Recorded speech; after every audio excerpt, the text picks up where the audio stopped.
ഇപ്പോൾ നമുക്ക് എല്ലാവരെയും ചൂണ്ടി നിർത്തേണ്ട ഒരു വിഷയമാണിത്. എങ്കിൽ പോലും ഒരാരോപണം ഉന്നയിക്കുമ്പോൾ ഇപ്പോൾ ഇത് ശരിയായിട്ടാണോ പോകുന്നത്? ഞാൻ 100% പൊതുസമൂഹത്തിനോട് ഞാൻ പറയുന്നു, ഒരു പരാതിക്കാരൻ എന്ന നിലയിൽ ഞാൻ പറയുന്നു, ഇപ്പോൾ ഈ അന്വേഷണം ശരിയായ ദിശയിൽ പൊയ്ക്കൊണ്ടിരിക്കുന്നു. ഞാൻ പറയട്ടെ, ഇത് ഒരുപക്ഷെ ഈ അന്വേഷണത്തിൻ്റെ ഒരു ഘട്ടം കഴിയുമ്പോൾ ഇത് ഇന്ത്യ മഹാരാജ്യത്തിൻ്റെ അഖണ്ഡതയ്ക്കും സുരക്ഷയ്ക്കും ഭീഷണിയുള്ള പല കുറ്റകൃത്യങ്ങൾ പോലും ഇതിനകത്ത് നടന്നതായി നമുക്ക് പരിശോധിച്ചാൽ ബോധ്യപ്പെടുന്ന സാഹചര്യത്തിലേക്കാണ് പോകുന്നത്. SFIOയും ആ ബോധ്യത്തിൽ എത്തിയിട്ടുണ്ട് എന്ന് നമുക്ക് കരുതാൻ കഴിയില്ല. നിങ്ങൾ കാണേണ്ട ഒരു കാര്യം, ഇതിപ്പോ CMRLന്റെ കാര്യത്തിലാണല്ലോ പറയുന്നത്. ഇവര് കൊടുത്ത സർവീസിന്റെ കാര്യത്തിൽ ഒരു കാര്യം ഞാൻ നേരത്തെ കേട്ടിരുന്നു. വേറൊരു കഥ ഞാൻ പറയുകയാണ് ഇതിന്റെ ഭാഗമായി. ആ സർവീസ് കൊടുത്തത് ഒരു സ്ഥാപനത്തിന്, കോഴിക്കോട് ഒരു സ്ഥാപനമാണ്. അപ്പോൾ അവരന്വേഷിച്ചത് എന്താണെന്നറിയോ? ഇത് ഈ തീവ്രവാദ ബന്ധം, ഈ കുട്ടിക്ക് ഈ സ്ഥാപനത്തിന്റെ ആൾക്ക് തീവ്രവാദ ബന്ധത്തിന്റെ ഭാഗമായി കാശ് കിട്ടിയിട്ടുണ്ട്. കാരണം ഇവർ തീവ്രവാദികളാണ്. എന്താ അത് പറയാൻ കാരണം? ആ സ്ഥാപനം ഒരു മുസ്ലിം സ്ഥാപനമാണ്. മുസ്ലിം എന്ന് വെച്ചാൽ മുസ്ലിങ്ങൾ നടത്തുന്നൊരു സ്ഥാപനമാണ്. പലതരത്തിലുള്ള സംഭാവനയുടെയും ഭാഗമായി വളരെ പ്രശസ്തമായ രീതിയിൽ നടക്കുന്നൊരു സ്ഥാപനമാണ്. അപ്പം ഒരാൾ എന്നോട് പറഞ്ഞു, ഇങ്ങനെ ഒരു കേസുണ്ടല്ലോ വരുന്നു. ഞാൻ പറഞ്ഞു, അതെല്ലാം എടുത്ത് പോയാൽ നിങ്ങൾ വിഷമിക്കുകയും ചെയ്യും കേട്ടോ, ഇത് ഇങ്ങനെയൊരു സ്ഥാപനമാണ്. ആ സ്ഥാപനത്തിൻ്റെ ചരിത്രമൊക്കെ ഞാൻ പറഞ്ഞു കൊടുത്തു. അപ്പം ഇങ്ങനെയുള്ള ഒരു രീതി നേരത്തെ ഇതിനെതിരെ തുറന്നു വരുന്നുണ്ട്. ഇപ്പോഴല്ല, ഈ CMRLന്റെ കാര്യത്തിൽ മാത്രമാണ് ഉണ്ടായതെന്ന് കാണണ്ട. അപ്പോൾ ഒരു പ്രത്യേക ഉദ്ദേശത്തോടെ തുടങ്ങിയിട്ടുള്ള ഒരു കാര്യമാണ്. മാസപ്പടി വിവാദത്തിൽ നമ്മളാരും അറിയാതെ, നിങ്ങളോ ഞങ്ങളോ അറിയാതെ, അതാണ് നമ്മളാരും അറിയാതെ, എൻഫോഴ്സ്മെൻറ്റ് ഡയറക്ടറേറ്റിൻ്റെ ഒരു അന്വേഷണം നടന്നിട്ടുണ്ടോ ഇല്ലയോ എന്ന് ബഹുമാനപ്പെട്ട മുഖ്യമന്ത്രി വ്യക്തമാക്കണം എന്ന് ഞാൻ ആവശ്യപ്പെടുന്നു. അദ്ദേഹം പറയട്ടെ, എന്നിട്ട് നമുക്ക് ബാക്കി പറയാം. അത് നമ്മൾ നേരത്തെ പറഞ്ഞല്ലോ. കാരണം this can be only investigated by a agency which is having competent powers. അതാരാ? ഇവിടെ മണി ലോണ്ടറിങ് ആണ് നടന്നിരിക്കുന്നത്, അല്ലേ? മണി ലോണ്ടറിങ് നടത്തി അന്വേഷിക്കേണ്ടത് PML ആക്ട് അനുസരിച്ച് അന്വേഷിക്കേണ്ടത് ED ആണ്, എൻഫോഴ്സ്മെൻറ്റ് ഡയറക്ടറേറ്റ് ആണ് അന്വേഷിക്കേണ്ടത്. കള്ളപ്പണം വെളുപ്പിച്ചിട്ടുണ്ടോ? മുഖ്യമന്ത്രിയുടെ ആ പ്രസ്താവനയിൽ അത് വളരെ വ്യക്തമാണ് എന്നാണ് ഞാൻ വിചാരിക്കുന്നത്. അദ്ദേഹം അതിനുശേഷം പത്രസമ്മേളനത്തിൽ വെച്ച് അദ്ദേഹം കുറച്ചുകൂടി കൃത്യമായി, ഏതാണ്ട് ഇതേ കാര്യങ്ങൾ പക്ഷേ കുറച്ചുകൂടി കൃത്യമായി, ഒരു കൂട്ടർ ഇങ്ങനെ അന്വേഷിച്ചുവെന്നും അവരിങ്ങനെ പറഞ്ഞുവെന്നും അപ്പോൾ അത് വേണ്ട എന്ന് ഞാൻ പറഞ്ഞുവെന്നും, അത് ഈ ഘട്ടത്തിലല്ല, അത് നിങ്ങൾ പറയുന്ന മറ്റേ അന്വേഷണം നടന്ന ആ ഘട്ടത്തിലാണ്, CMRLന്റെ അന്വേഷണം നടന്ന ഘട്ടത്തിലാണ് എന്നും അദ്ദേഹം പറയുന്നുണ്ട് ആ ബൈറ്റിൽ.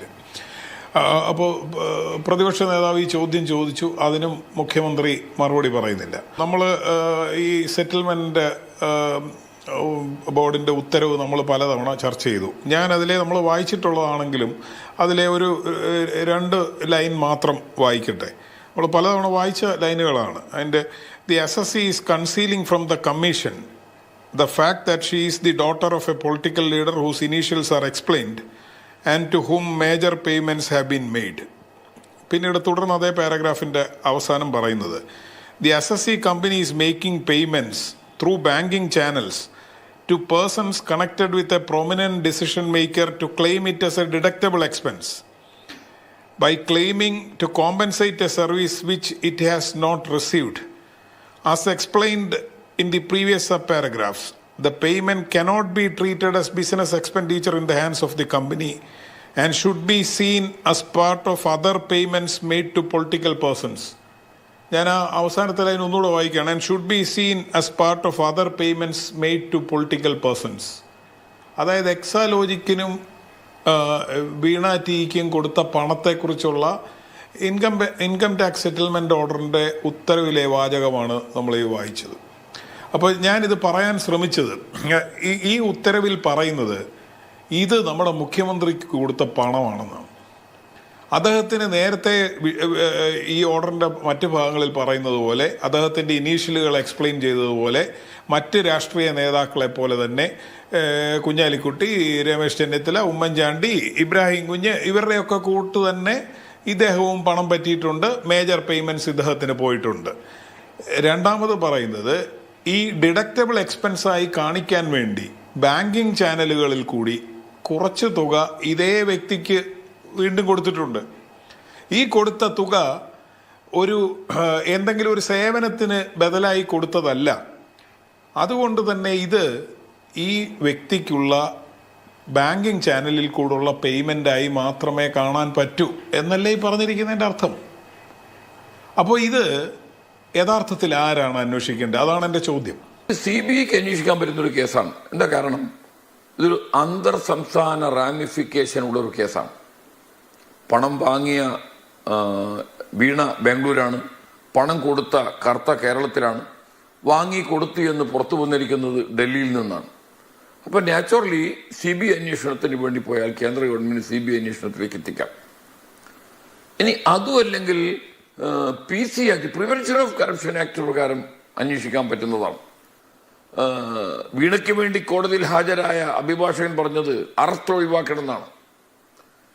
447 ഒരു നോൺ ബെയിലബിൾ ഒഫൻസ് ആണ്, കൊഗ്നിസബിൾ ആണ്, അപകടം പിടിച്ചതാണ്, UAPA പോലെയാണെന്ന് പറഞ്ഞു. ശരിയാണ്, UAPA പോലെയാണ്. പ്രഥമ ദൃഷ്ട്യ കുറ്റക്കാരനല്ല എന്ന് കണ്ടാൽ മാത്രമേ സ്പെഷ്യൽ കോടതിക്ക് ജാമ്യം കൊടുക്കാൻ പറ്റുള്ളൂ. പക്ഷെ വീണക്കത് ബാധകമല്ല. 18 വയസ്സിന് താഴെയുള്ളക്കോ സ്ത്രീകൾക്കോ വികലാംഗൻക്കോ ആ ഒരു സ്ട്രിക്റ്റ് കണ്ടീഷൻ ബെയിലിന് ബാധകമല്ല. പിന്നെ SFIയുടെ ഒരു അപകടം എന്ന് പറയുന്നത്, സാധാരണ നമ്മുടെ കേസന്വേഷണ ഏജൻസികളെല്ലാം കേസ് അന്വേഷിച്ച കുറ്റപത്രം കോടതിയിലാണ് കൊടുക്കേണ്ടത്. SFIയുടെ അന്വേഷണം കോടതിയിലല്ല കൊടുക്കേണ്ടത്, കേന്ദ്ര ഗവൺമെന്റിലേക്കാണ് കൊടുക്കേണ്ടത്. എന്നിട്ട് കേന്ദ്ര ഗവൺമെന്റ് അതിൻ്റെ നിയമോപദേശം തേടി അത് ആവശ്യമാണെന്ന് കാണുകയാണെങ്കിൽ മാത്രമാണ് പ്രോസിക്യൂഷനിലേക്ക് തിരിയേണ്ടതുള്ളൂ എന്നാണ് കമ്പനി ആക്ടിൽ എഴുതി വെച്ചിരിക്കുന്നത്. ഈ ഒരു ക്ലോസിന്റെ ബലത്തിലാണോ ഈ SFIയിലേക്ക് ഈ അന്വേഷണം എത്തിയത് എന്ന് ഇതുവരെ നമ്മൾ ചർച്ച ചെയ്ത സെറ്റ് ഓഫ് ഫാക്ട്സിന്റെ അടിസ്ഥാനത്തിൽ ആരെങ്കിലും ആശങ്കപ്പെട്ടിട്ടുണ്ടെങ്കിൽ അത് വളരെ കരമ്പുള്ള ബലമുള്ള ഒരാശങ്കയാണ് എന്ന് പറയേണ്ടി വരും. നമ്മൾ നിതിൻ ഗഡ്കരിയും പിണറായിയും തമ്മിലുള്ള ഒരു അവിഹിതമായ സൗഹൃദം. കേന്ദ്രമന്ത്രിസഭയിലെ ഏത് മന്ത്രിയുമായി പിണങ്ങിയാലും നിതിൻ ഗഡ്കരിയുമായി മാത്രം ഒരു അഭിപ്രായ വ്യത്യാസവും സംസ്ഥാന സർക്കാരിന് ഉണ്ടായിട്ടില്ല. കീഴാറ്റൂർ സമരം മുതൽ ദേശീയപാത മുൻഗണനാ പട്ടിക വരെയുള്ള കാര്യങ്ങളിലെല്ലാം സംസ്ഥാന സർക്കാർ ആഗ്രഹിച്ചിടത്തൊക്കെ ഗഡ്കരി ഒപ്പിട്ടു. ഇനിയും അതേ മനസ്സാണ്. ഭാര്യയ്ക്കൊപ്പം നിയമസഭയിൽ, മുഖ്യമന്ത്രിക്കൊപ്പം ഉച്ചഭക്ഷണം, ഒപ്പം സംസ്ഥാനത്തെ മന്ത്രിമാർ. ഒരു കാര്യം ഗഡ്കരി പറഞ്ഞു: കേരളത്തിൽ ദേശീയപാത വികസനം നടക്കാത്തത് ഇവിടെ ഭൂമിക്ക് അമിത വില ആയതുകൊണ്ടാണ്. രാജ്യത്ത് വേറൊരിടത്തും ഈ പ്രശ്നമില്ല. Understanding the situation in Kerala, we have taken a conscious decision that whatever the price decided by the state government, we will give it to the landowner and we will resolve the issue. Kodakara case നമുക്കറിയാം എവിടെ എത്തിയില്ല. നിങ്ങളറിയോ, ഒരു വീട്ടിൽ വെച്ച്, തൃശ്ശൂർ ജില്ലയിലെ ഒരു വീട്ടിൽ വെച്ച് BJPയുടെ സഹോദരന്മാർ കള്ളനോട്ടടിച്ചു, യന്ത്രങ്ങളും നോട്ടുകളും എല്ലാം പിടിച്ചു. അത് ശരിക്ക് UAPA ആക്ട് പ്രകാരം കെടുക്കേണ്ട കേസാണ്. അത് NIA അന്വേഷിക്കേണ്ട കേസാണ്. ആ കേസ് നമ്മൾ എന്താ കാണുന്നത്? ആ കേസ് ചാർജ് ചെയ്ത് കേരള ക്രൈംബ്രാഞ്ച് ഹസ്പുഷാക്കി ഒരു ഷാബി അന്വേഷണം നടത്തി കുറ്റപത്രം കൊടുത്തു. കേസ് അന്വേഷണത്തിന്റെ കാര്യത്തിൽ നടത്താനിടയുള്ള പല ഇടപാടുകളുടെയും ഭാഗമാണോ ഈ SFIO അന്വേഷണമെന്ന് നമ്മൾ സംശയിച്ചെങ്കിൽ, നിങ്ങൾ അഡ്ജസ്റ്റ്മെൻറ്റിൻ്റെ കാര്യങ്ങളൊക്കെ പറയുന്നുണ്ടല്ലോ. അഡ്ജസ്റ്റ്മെൻറ്റ് ഞാൻ ഒരു കാര്യം ഉറപ്പിച്ച് പറയാം. ഇന്ത്യൻ പ്രധാനമന്ത്രി നരേന്ദ്രമോദിയിലും ഇന്ത്യയുടെ ആഭ്യന്തരമന്ത്രി അമിത്ഷായിലും ഇന്ത്യയുടെ ധനകാര്യ വകുപ്പ് മന്ത്രി നിർമ്മലാ സീതാരാമനിലും എനിക്ക് തികഞ്ഞ വിശ്വാസമുണ്ട്. ഈ ഒരു അഴിമതിക്കും കഴിഞ്ഞ 10 വർഷക്കാലത്തിനിടയിൽ ഒരു അഴിമതിക്കും കൂട്ടു നിൽക്കാത്ത ഒരു പ്രധാനമന്ത്രി ഈ രാജ്യത്തുണ്ട് എന്ന് ഞാൻ ഉറച്ചു വിശ്വസിക്കുന്നു. അതുകൊണ്ട് തന്നെ അവിടെ പോയി കൂടിയത്. പിന്നെ സാറ് പറഞ്ഞു ഇതിൻ്റെ പ്രോസിക്യൂഷൻ അനുമതി. SFIയെ സംബന്ധിച്ചിടത്തോളം SFI ചാർജ് കൊടുത്താൽ ഉറപ്പായിട്ടും 447 അനുസരിച്ച്, അതുപോലെ കാനഡയുടെ കാര്യം പറഞ്ഞു. കാനഡയുടെ എനിക്കെതിരെ എടുത്ത കേസ് വിശദമായി കാര്യങ്ങൾ ചർച്ച ചെയ്യപ്പെട്ടാൽ ഫെമ അതിനകത്ത് വരും. PMLA സ്വാഭാവികമായിട്ടും വരും. EDയുടെ എൻട്രൻസ് ഈ കേസിലേക്ക് ഞാൻ ഉറച്ചു വിശ്വസിക്കുന്നു. ഈ കേസിൽ EDയുടെ എൻട്രൻസ് ഉണ്ടാവും. സീതാറാം യെച്ചൂരി മുതൽ യഥാർത്ഥത്തിൽ ഈ കാര്യത്തിൽ മറുപടി പറയാൻ ബാധ്യസ്ഥരാണ്. അപ്പോൾ ഇവിടെ നേരത്തെ ഷോൺ ചൂണ്ടിക്കാണിച്ചൊരു കാര്യത്തെക്കുറിച്ച് പറയട്ടെ. ഞാൻ യഥാർത്ഥത്തിൽ ഈ ബാംഗ്ലൂർ ഹൈക്കോടതിയുടെ വിധിയുടെ കാര്യം മാത്രമല്ല പറഞ്ഞത്. ഈ ED അയച്ചൊരു കത്തുണ്ട് ഈ ROCക്ക്. അതായത് ED അന്വേഷണം നേരത്തെ തന്നെ ആരംഭിച്ചിരുന്നു. അതാണ് ഞാൻ പറയാൻ വന്നത്. ED വരുന്ന സാഹചര്യം ഇനി ഉണ്ടാകേണ്ടതില്ല. PMLAയുടെ പരിധിയിൽ നിന്നുകൊണ്ട് ED അന്വേഷണം നേരത്തെ തന്നെ ആരംഭിച്ചിരുന്നു. നിങ്ങളിവിടെ ഈ ROCയുടെ ഉത്തരവിൽ ചില ചാരിറ്റബിൾ ഓർഗനൈസേഷനിൽ നിന്നോ എല്ലാ മാസവും പണം കിട്ടുന്നതിനെ കുറിച്ച് പറഞ്ഞിട്ടുണ്ട്. അതിലൊരെണ്ണത്തെക്കുറിച്ചാണ് മുഖ്യമന്ത്രി പറഞ്ഞത് അവർക്ക് തീവ്രവാദ ബന്ധമുണ്ടെന്ന് പറഞ്ഞു, അതിങ്ങോട്ട് വേണ്ട എന്ന് പറഞ്ഞു. അത് മുഖ്യമന്ത്രി പറഞ്ഞത് നല്ല കാര്യം. പക്ഷേ മുഖ്യമന്ത്രി അത് പറയാനുണ്ടായ സാഹചര്യം എന്താണ്? കേരള സംസ്ഥാനത്തോട് വല്ല ചോദ്യമോ അവർ ചോദിച്ചോ? അതോ എക്സാലോജിക്കിൻ്റെ കേസിൽ കേരള മുഖ്യമന്ത്രി ഇടപെടണം എന്ന് നേരത്തെ തീരുമാനിച്ചതാണോ? അപ്പോൾ ഇങ്ങനത്തെ ഇടപെടലുകളെ കുറിച്ചാണ് നമ്മൾ ഈ പറയുന്നത്. അങ്ങനെ ഇടപെടലുകൾ ഉണ്ടായിട്ടുണ്ട്. അതിൻ്റെ അടിസ്ഥാനത്തിൽ അവിടെ ആരംഭിച്ച അന്വേഷണം മരവിപ്പിക്കപ്പെട്ടിട്ടുണ്ട്. അതാണ് ഞാൻ ചൂണ്ടിക്കാണിച്ചത്. ഇത് വളരെ വ്യക്തമാണ്. ഇത് മാത്രമല്ല, എക്സാലോജിക്ക് ഇടപെട്ടിരുന്ന മറ്റു പല സ്ഥാപനങ്ങൾ, ഇവിടുത്തെ ചില എഡ്യൂക്കേഷണൽ കൺസൾട്ടൻസി നടത്തുന്ന സ്ഥാപനങ്ങൾ, ഇവരുടെയൊക്കെ ഫയലുകൾ ED വിളിച്ചിട്ടുണ്ട്. പരിശോധിക്കാൻ വിളിച്ച ശേഷം അതെടുത്ത് ഫ്രീസറിൽ വെക്കുകയാണ് ചെയ്തത്. അതിനെക്കുറിച്ചാണ് ഞാൻ ചൂണ്ടിക്കാണിച്ചത്. അപ്പോൾ നിങ്ങൾ ED ഇങ്ങനെ കത്ത് കൊടുക്കാനുള്ള സാഹചര്യം എന്താണ് എന്ന് ഹൈക്കോടതിയിൽ ചോദ്യം ഉന്നയിച്ചാൽ അവിടെ പല കാര്യങ്ങളും വ്യക്തമാക്കേണ്ടി വരും. അങ്ങനെ പൊതുമധ്യത്തിൽ കൊണ്ട് മാത്രമേ നമുക്ക് ഈ അന്വേഷണം മുന്നോട്ട് കൊണ്ടുപോകാൻ ഒക്കൂ എന്ന കാര്യമാണ് ഞാൻ ചൂണ്ടിക്കാണിച്ചത്. ഇത് കമ്പനി നിയമപ്രകാരം അന്വേഷിക്കേണ്ട ഒരു കേസാണ്. കമ്പനി നിയമപ്രകാരം അന്വേഷിക്കാൻ തീർച്ചയായിട്ടും കൊടുത്തതൊക്കെ കമ്പനികളാണെന്നുള്ളത് കൊണ്ടും ഈ ബാങ്കിങ് ചാനലിൽ കൂടെ വാങ്ങിയത് ഒരു കമ്പനിയാണെന്നുള്ളത് കൊണ്ടും അന്വേഷിക്കാം. വളരെ വിപുലമായ അന്വേഷണം ആവശ്യപ്പെടുന്ന ഒരു കേസാണ് ഇത് എന്നുള്ളതാണ് ഞാൻ ചൂണ്ടിക്കാണിച്ചത്. 2021 ജനുവരി 29 ഈ പെറ്റീഷണർക്ക് ROC ആദ്യമായി സമീപിക്കുന്നത്. നമ്മളിനി ഒന്ന് തിരിഞ്ഞു നോക്കിക്കേ. നമ്മളോട് പറഞ്ഞത് എന്താണ്? 2023 ജൂൺ മാസത്തിൽ ഈ സെറ്റിൽമെൻറ്റ് ബോർഡിൻ്റെ ഉത്തരവ് വരുന്നു. ഈ ഉത്തരവ് പുറത്തായതിനെക്കുറിച്ച് ഇൻകം ടാക്സിൻ്റെ ഓഫീസിൽ തന്നെ കൊച്ചി ഓഫീസിനും ഒരു കോപ്പി മാർക്ക് ചെയ്തിട്ടുണ്ട്. കൊച്ചി ഓഫീസിലും അന്വേഷണമായിരുന്നു ഇത് എങ്ങനെയാണ് പുറത്തു പോയതെന്ന്. ഡൽഹിയിൽ നിന്ന് വാർത്ത വന്നിട്ട് പോലും കൊച്ചി ഓഫീസിൽ വരെ അന്വേഷണം നടന്നു. എന്താണ് ഈ കേന്ദ്ര സർക്കാരിനും അവരുടെ ഉദ്യോഗസ്ഥർക്കും ഈ വിവരാവകാശ പ്രകാരം കിട്ടാവുന്ന ഒരു രേഖ പുറത്തു പോയതിൽ ഇത്ര വേവലാതി? എന്തുകൊണ്ടാണ് PCTITയുടെ ഇതിപ്പോൾ സെറ്റിൽമെൻറ്റിൻ്റെ ഓർഡർ മാത്രമേ പുറത്തു വന്നിട്ടുള്ളൂ. ഇൻകം ടാക്സിൻ്റെ PCTITയുടെ ഉത്തരവിൻ്റെ കോപ്പി എന്തിനാണ് ഇപ്പോഴും അതിൻ്റെ മേളിൽ കയറിയിരിക്കുന്നത്? അതെന്താ പുറത്തുവിടാത്തത്? ഇപ്പം തന്നെ രാഷ്ട്രീയ പാർട്ടികൾക്ക് കൊടുത്ത തുകയെക്കുറിച്ചും രാഷ്ട്രീയ നേതാക്കൾക്ക് കൊടുത്ത തുകയെക്കുറിച്ചും ഒക്കെ അറിയാൻ ഇന്ത്യയിലെ ജനങ്ങൾക്ക് അവകാശമുണ്ടെന്നാണല്ലോ ഇലക്ട്രൽ ബോണ്ട് വിധിയിൽ പ്രധാനമായിട്ട് സുപ്രീം കോടതി പറഞ്ഞത്. അതിൽ നമ്മുടെ പ്രധാനമന്ത്രിയുടെ അനിഷ്ടമൊക്കെ ഇന്ന് പുറത്തു വന്നെങ്കിലും കോടതി അങ്ങനെ പറഞ്ഞല്ലോ. അത് നമ്മുടെ അവകാശമാണ്. എന്തിനാണ് ഇത് പൂഴ്ത്തിവെച്ചിരിക്കുന്നത്? ഈ രേഖ പുറത്തു വിട്ടൂടെ? ഞാൻ ഒരു കാര്യം മാത്രം ചോദിച്ചോളട്ടെ.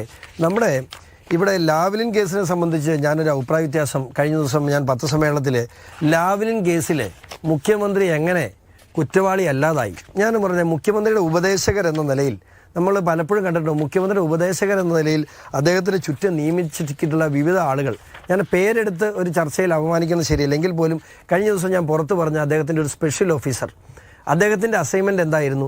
2008 കാലഘട്ടത്തിൽ മുഖ്യമന്ത്രിയെ ലാവ്ലിൻ കേസുമായി ബന്ധപ്പെട്ട് ക്ലീൻ ചിറ്റ് കൊടുത്ത ആൾക്ക് 2019 അല്ലെങ്കിൽ 2019 അദ്ദേഹം സ്പെഷ്യൽ ഓഫീസറായി നിയമനായിരുന്നു. ഇപ്പോഴും തുടരുകയാണ്. നമ്മളിപ്പോൾ ചർച്ച ചെയ്യുന്ന സമയത്തും മുഖ്യമന്ത്രിക്ക് ലാവ്ലിൻ കേസിൽ ക്ലീൻ ചിറ്റ് കൊടുത്ത കമല ഇൻ്റർനാഷണൽ എന്ന് പറഞ്ഞ കമ്പനി ഇല്ല എന്ന് ക്ലീൻ ചിറ്റ് കൊടുത്ത വ്യക്തി മുഖ്യമന്ത്രിയുടെ ഓഫീസിൽ തുടരുന്നു. ഇനി ഇത് മുമ്പോട്ട് പോകുമ്പോൾ നമുക്ക് ഏതെങ്കിലും ഉദ്യോഗസ്ഥ തലത്തിൽ EDയുടെ ഉദ്യോഗസ്ഥരോ അല്ലെങ്കിൽ മറ്റേതെങ്കിലും സ്ഥാപനത്തിലെ ഉദ്യോഗസ്ഥരോ ഒക്കെ നാളെ മുഖ്യമന്ത്രിയുടെ പേഴ്സണൽ സ്റ്റാഫിൽ വന്നാലേ നമുക്ക് ഇത് എവിടുന്നാണ്. ഒരു കാര്യം ഞാൻ തീർത്ത് സമ്മതിക്കുന്നു, ഒരു വർഷത്തെ ഡിലേ അന്വേഷണത്തിൻ്റെ കാര്യത്തിൽ, അതായത് 2022 7 മാസം മുതൽ ഇൻട്രീം സെറ്റിൽമെൻറ്റ് ബോർഡിൻ്റെ വിധി വന്ന് അത് വാർത്തയാകുന്നിടം വരെയുള്ള ഒരു വർഷക്കാലം ഈ രേഖകളെല്ലാം കയ്യിലിരുന്നിട്ട് എന്തുകൊണ്ട് അന്വേഷണമില്ല എന്ന് ചോദിച്ചാൽ, നിയമപരമായി പറഞ്ഞാലും സൊമോട്ടോ അല്ലെങ്കിൽ SFI എൻക്വയറിക്ക് ഒരു പെറ്റീഷൻ്റെ അഭാവം ഉണ്ടായിരുന്നു എന്നുള്ളത് സത്യമാണ്. ഏതെങ്കിലും രാഷ്ട്രീയ പാർട്ടികൾ തമ്മിലുള്ള അന്തർധാര മാത്രമാവണമെന്ന് പോലുമില്ല. അത് തീർച്ചയായിട്ടും ഉണ്ടാവും, അതിന് പല തെളിവുകളുണ്ട്. പക്ഷെ അത് മാത്രമാവണമെന്ന് പോലുമില്ല. ഈ അഴിമതിക്കാരായിട്ടുള്ള എല്ലാ പാർട്ടിയിലുമുള്ള നേതാക്കന്മാർ തമ്മിലും അവരെ ത്വരിതപ്പെടുത്തുന്ന കച്ചവട പ്രമുഖർ തമ്മിലും ഒക്കെ ഒരു വലിയ അന്തർധാര അല്ലാതെ തന്നെ ഇവിടെ നിലനിൽക്കുന്നുണ്ട്. ഇതതുകൊണ്ട് ഒരാളെ മാത്രം ബാധിക്കുന്ന വിഷയമല്ല.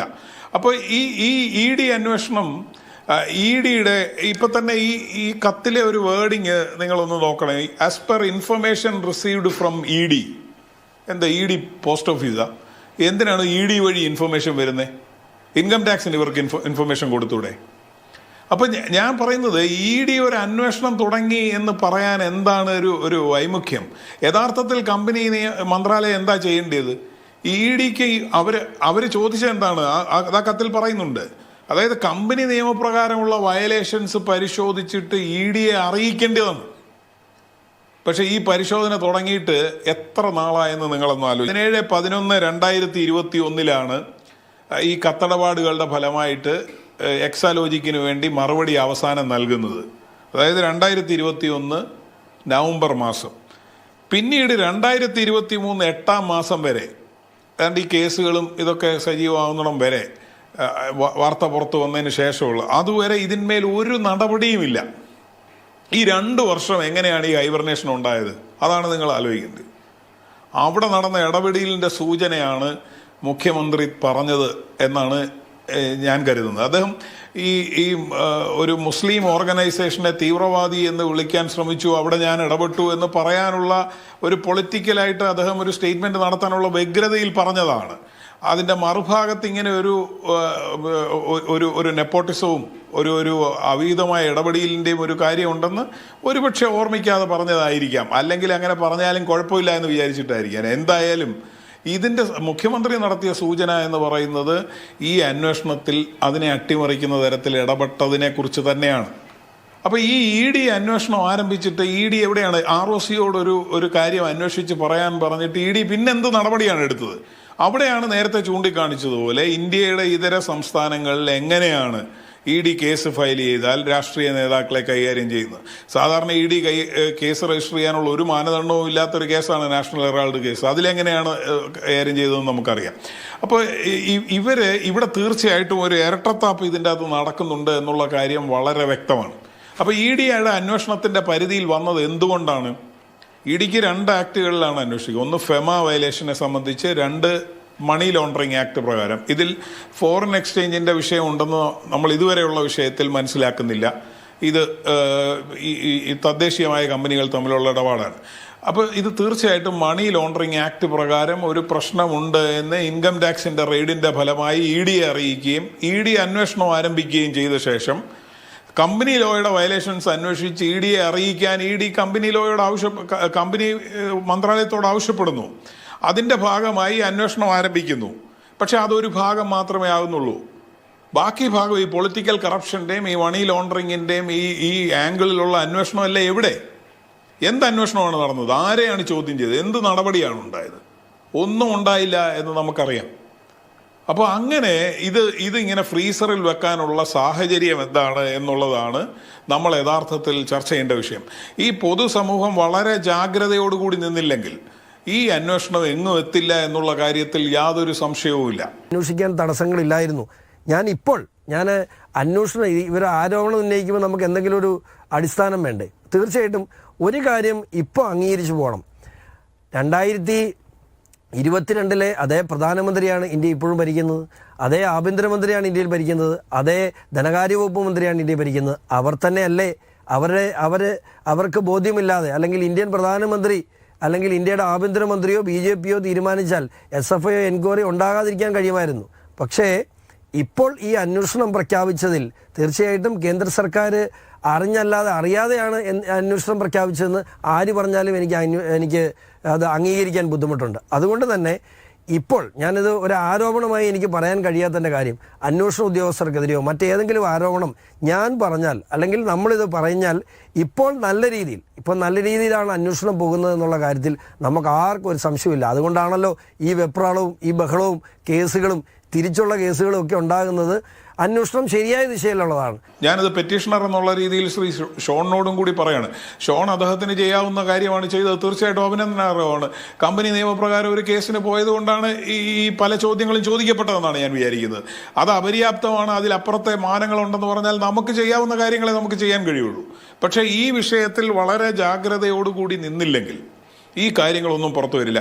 ഞാൻ ഷോണിനോട് അഭ്യർത്ഥിക്കുന്ന ഒരു കാര്യം, ഈ ED കൊടുത്ത കത്തിൻ്റെ ഒരു കോപ്പിയും കൂടി ROCക്ക് കൊടുത്ത്, ഏതായാലും ഇതിൽ മെൻഷൻ ചെയ്തിട്ടുണ്ടല്ലോ, ആ കത്തിൻ്റെ കോപ്പിയും കൂടെ കോടതി രേഖകളുടെ ഭാഗമാക്കേണ്ടതാണ്.